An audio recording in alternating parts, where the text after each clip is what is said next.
君はね確かにあの時私のそばにいたいつだっていつだっていつだってすぐ横で笑っていたなくしても取り戻す君を I will never leave you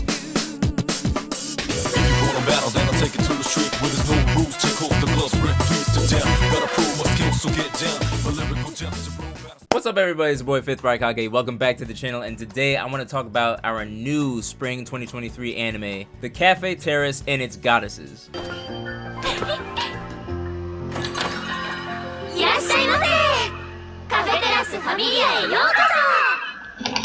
Now, I've actually been reading this series for a while. I'm all caught up on the manga, and it's really stuck with me. I think it's one of my recent favorites. Now, there's only been 3 episodes so far, so I really just want to give my thoughts. There really won't be many spoilers, but I'll warn you if I give them, because I really want to give my thoughts on who might win, you know? So, The Cafe Terrace and Its Goddesses follows the story of a young man named Hayato Kasukabe. He had plans to continue his education at Tokyo University, but it's cut short when he gets notice of his grandma's death. Now, his grandma was the owner of this said Cafe Terrace, La Familia. She actually opened this cafe when Hayato was a young boy, but even as a young boy, Hayato was very stubborn, and he let their creative differences rip apart their relationship, and he left for who knows how many years, leaving his grandma alone at La Familia. This hurts even more knowing that Hayato's parents actually died in an accident when he was young, so his grandma has been taking care of him ever since, and they're the only family that they have between each other. And even though their roots go so deep within the cafe, Hayato was still letting his creative differences break apart their relationship. He had plans to sell the cafe to make a parking lot for the area, but just when he had plans to do so, he was interrupted by some baddies.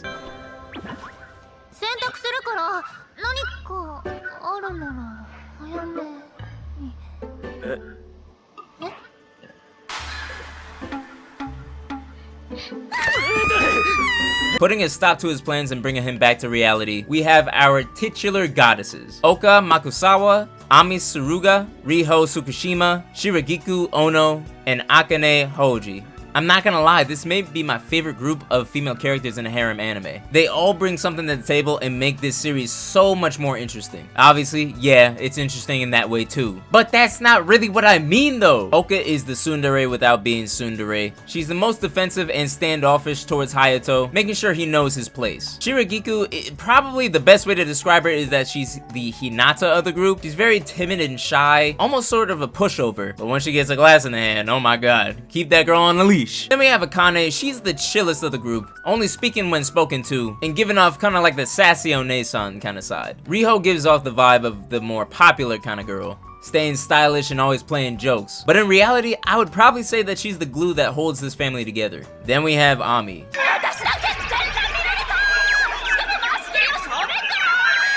The meathead of the group. All she knows is training and fighting, and honestly, I don't really trust her to work in a cafe. These goddesses just randomly show up in Hayato's should-be house, but they're claiming it for themselves since grandma gave it to them. Well, not gave it to, more like let them stay. They're all young girls with circumstances, and the kindness in grandma's heart just couldn't let them struggle. She lets them stay at her house, but they also help her at the cafe. Thankfully, the love that they express towards Hayato's grandma snaps him back to reality and gives him the motivation to start up La Familia again. Now, I don't think I need to go ahead and explain like the rest of the episodes, mostly because I just want you guys to watch it yourselves. The main thing about this video is that I just want to get my thoughts on everything that's happening so far, as well as what's to come.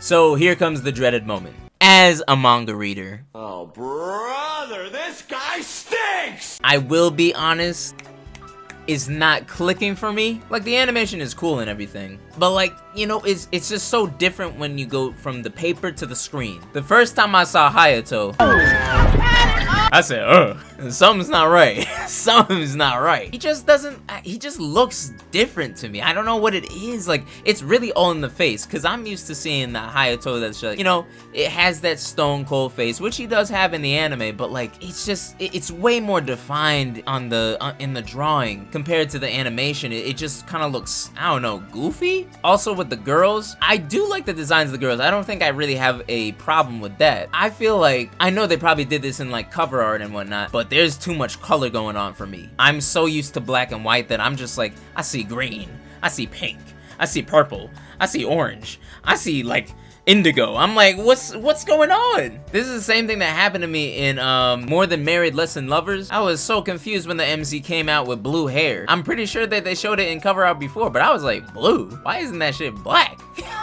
That's really the same feeling that I'm having with this series. I don't know, my eyes just like can't keep up with it anymore. Oh, no. So this is the biggest ball drop that I've ever seen. So in the most recent episode, you know, they opened the cafe. They had guests coming in, everyone's enjoying the coffee, and then you have 3 supporting characters. They're all salespeople of the market, and the other 2 looked fine. But the fish lady, I think that she sells fish. I'm pretty sure it was fish. If it's not, correct me. But this woman, the woman of this series, was nerfed to hell and back. I've never seen such disgrace and like disrespect done to like a supporting character. This was something that I was looking forward to. I have never been so frustrated in my life. She was her. She literally, if you compare her to all the girls in the Cafe Terrace, bro, she's number 1. No one comes close in my opinion. In terms of looks, of course, but like, you know, like personality there too. It's something that I just can't forgive, and honestly, they need to fix it later on down the line. On to the voices. I think I speak for every like manga reader when I say that whenever we read certain manga, we have certain voices that we give these characters. And once they're given a different voice in an anime, it's like, hold on. This isn't the vision that I saw. This is not the vision that I saw. Hayato's voice is fine, but like, I don't know. Like, he's a young dude. Why does he sound like, this is my cafe? Like, I'm just like, I don't get it sometimes, you know? I had it a little bit lighter, but like, it's fine for now, honestly. Like, I don't think I'm gonna have that many complaints. I think the girls have done pretty well. Akane's that hit the nail. Like, that was absolutely perfect. There's no other voice that I could see her having. Shiragiku, yeah, quiet, timid, that makes sense. I don't know what it is about Riho's voice, man, but like, she sounds way too mature. She has the right tone, but I don't know, the voice sounds way too like One-san for me. I don't know what it is. Ami's voice, it has that right amount of joy and like, you know, immaturity. It's kind of the same with Riho, like the immature, like I like the tone of the voice, but like, I don't know what it is. It just doesn't sit right. Oka, again, perfect. I think that, you know, she gives off that real tsundere kind of vibe. Now, when it comes to the pacing of this series so far, I think it's done pretty well. I think they've given us maybe like 2 chapters an episode, where like, you know, compared to something like, I mean, you couldn't do it with Tomo-chan. Tomo-chan had like a panel for a chapter, so they had to include like different chapters in the episodes. Compared to maybe like Horimiya's pacing was, I think it was done way too fast. They included like a bunch of chapters in one episode. But this one, I think Cafe Terrace is doing pretty well with their pacing. There's only 3 episodes, so I don't know where it's gonna go, but so far it's like 2 chapters per episode. Maybe even just 1. I think the first episode was 1 chapter, if I'm correct. So hopefully they don't feel the need to like speed things up, you know? Obviously, I think this series is gonna have maybe like, it's probably on its way to having 2 to 3 seasons. It's gonna be like quintessential quintuplets, honestly. There are many moments where you can leave off on cliffhangers, and many moments that are just like the staple of the series that you can look forward to. So far, I really do like this series, and obviously since I read it, I prefer reading it. I prefer reading it rather to watching the anime, but it's always a great moment where like your favorite manga gets an anime adaptation, and you know that's great for the series itself, because it just brings more attention and makes people like enjoy what you enjoy. Obviously, I don't think a lot of people are gonna mess with it because of mostly fan service, because like it does have a lot of fan service in this series. But honestly, if you get into the story like me, like fan service is just like, oh, so what happens in the next chapter? Like, you know what I'm saying? In terms of anime I'm watching this season, I'd probably say it places in my top 5. I'm not really looking for action this season. I'm looking for just like a feel-good series, you know what I'm saying? Now to the important part. Who is the best girl in this series, and who is going to win? I will get a little spoilery, you know, in the next segment of this video, so beware, okay? Now, personally, I usually choose the one who is very outright with their feelings. You know, I like the Ninos. I like the Akenos. I just need the girl to tell the MC how she feels. And the first person that you get that from is Akane. Ever since Hayato called that girl cute, she has been on lockdown. It starts off with like little flirty jokes, but then eventually she's just like, man, I really like this guy. And eventually she just goes in for the kill, which Hayato, I just I can't fathom the fact that you did not lock that up immediately. That is a steal. I'm typically not the biggest fan of like the, you know, chill, nonchalant characters in like these kinds of animes, but Akane stole my heart immediately. Now the next best girl, I'd probably give it to Riho, cause she's the second person who just lets her feelings known. And this girl is not timid at all. She will lay it out all bare for him. With how much that Hayato has done for Riho in this story, I would say that her love for Hayato is the most valid out of all the girls. Next, I'd probably give it to Ami, mostly cause she's really not in it for the love. As of right now, Ami and Hayato have more like a big brother, little sister kind of type of relationship, which is fine. Love starts out that way sometimes, but she really is just like a relief from all the like serious drama and just like, there's not really drama, but you know, like how it is in harem anime, just like, I like him more, no, I like him more, who's gonna get him first? Ami's just the character that's just like, hey yo, Hayato, you wanna go to the park later? Like, we can have some fun. You wanna go grab a drink? Let's play some video games. Like, she's really just a break from the reason why we're all here reading this series. The next best girl, this is hard because like I just I'd probably give it to Shiragiku just because she has like the most lore with Hayato basically, and also in terms of the cafe, I believe that she does the most. Like everyone's mostly just servers, but Akane brews the coffee, Oka makes the costumes, but Shiragiku is the cook. She's the main draw why people are coming to this cafe. Without her, I'm gonna be honest, it's done. I think the main reason why I put her so low though is because like she's more so like of a gimmick, to be honest. It's like she's almost like a scapegoat, you know what I'm saying? She's there to distract you from who's actually going to win. And also that whole, you know, drinking, going crazy when drunk kind of thing, like it was funny, you know, in the beginning, but like eventually I'm just like, all right, like I get it. I don't mind seeing it, but I get it. Lastly, I probably give it to Oka just because like, you know, she like I understand her personality and I understand like her viewpoint of things, but like I just can't understand why she's just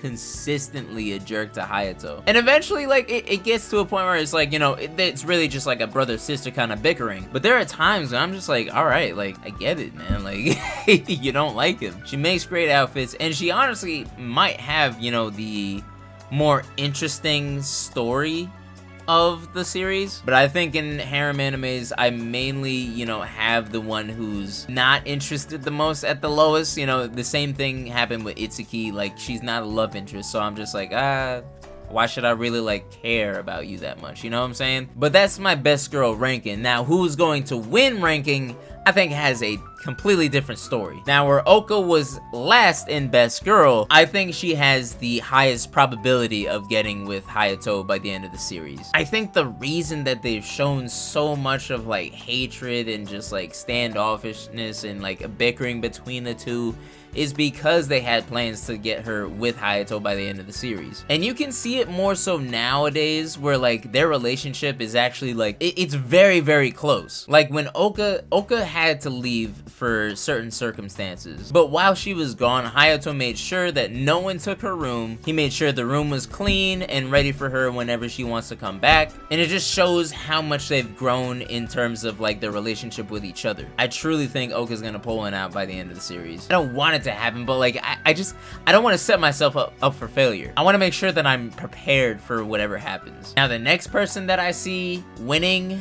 honestly, I think it might be Ami. And for the same reason that, you know, like Oka is number one, I feel like Ami should be number two because Ami has literally shown like only a smidge of likability, you know, in terms of love towards Hayato. Right now, Hayato is the big brother, the best friend of Ami. But recently you've seen like the little twinge that she gets in her heart whenever she sees Hayato like interact with another girl. So she's realizing these feelings, but she definitely does not know how to understand them. Which I can see being like a whole like arc for Ami being like, oh my gosh, how do I show like love for someone? Like I've never dealt with this before. Is it like a video game? In this series, Ami is definitely the biggest sleeper. The next person I see possibly getting with Hayato, I would probably say Akane, mainly because she was the first person to profess her feelings. So I don't think that they would just like throw that away for no reason. Her and Hayato, oddly enough, I do believe have the closest relationship of the whole series. Even when they know that there's feelings with each other, they can still chat it up like they're best friends. I see Akane's family being the biggest cock blocker in this situation, but honestly, I think that she can move past it. Next, I say Riho, mainly because of the reason of Akane. Like, she professed her love already. She knows what she wants. I don't really see it happening though, because I can see Riho getting back into the acting field and like not having time to be with Hayato, mainly just like, you know, sending him messages. They won't be able to have an actual relationship.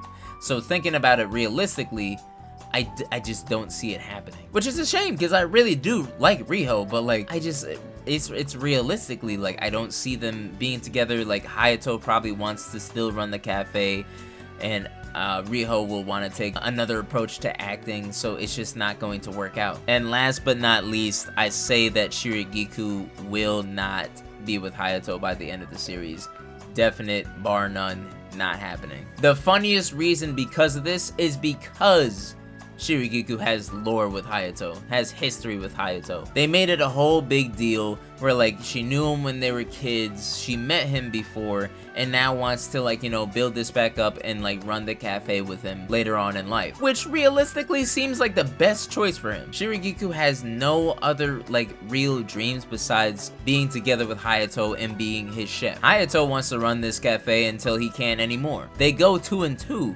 But it's just the fact that like I see this as the perfect opportunity, and that's the reason why it won't work. Like I told y'all, she's a scapegoat. She is a scapegoat for the real person who's coming in for the W. Is it Oka? Is it Ami? Is it Akane? Is it Riho? Who knows? But it's not gonna be Shirigiku. That'll be it for this video. I give this series a solid, I'm gonna stay with manga right now, like what I've read so far. This series is a solid 9 out of 10. Do I recommend it? 100%. Even if you don't like fan service, 110%. I think that the story will grab you way harder than the boobs flying around in the series. I almost forgot to mention that opening, man. That shit go hard.